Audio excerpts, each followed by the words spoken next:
நற்செய்தி வாசகம். புனித யோவான் எழுதிய நற்செய்தியிலிருந்து வாசகம். அதிகாரம் 20, இறைவசனங்கள் 19-31 முடிய. அன்று வாரத்தின் முதல் நாள். அது மாலை வேளை. யூதர்களுக்கு அஞ்சி சீடர்கள் தாங்கள் இருந்த இடத்தின் கதவுகளை மூடி வைத்திருந்தார்கள். அப்போது இயேசு அங்கு வந்து அவர்கள் நடுவில் நின்று, உங்களுக்கு அமைதி உரித்தாகுக என்று வாழ்த்தினார். இவ்வாறு சொல்லிய பின் அவர் தம் கைகளையும் விலாவையும் அவர்களிடம் காட்டினார். ஆண்டவரை கண்டதால் சீடர்கள் மகிழ்ச்சி கொண்டார்கள். இயேசு மீண்டும் அவர்களை நோக்கி, உங்களுக்கு அமைதி உரித்தாகுக.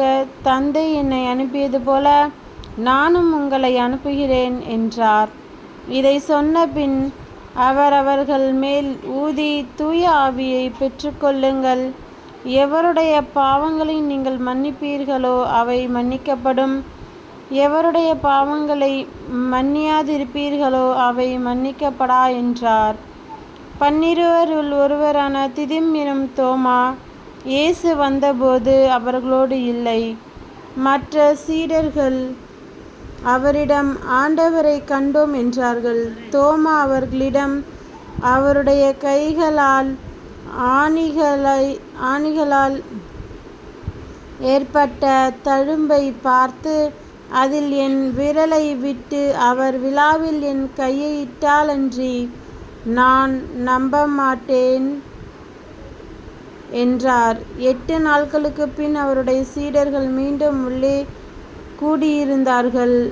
அன்று தோமாவும் அவர்களோடு இருந்தார். கதவுகள் பூட்டப்பட்டிருந்தும் இயேசு உள்ளே வந்து அவர்கள் நடுவில் நின்று, உங்களுக்கு அமைதி உரித்தாகுக என்று வாழ்த்தினார். பின்னர் அவர் தோமாவிடம், இதோ என் கைகள், இங்கே உன் விரலை இடு. உன் கையை நீட்டி என் விலாவில் இடு.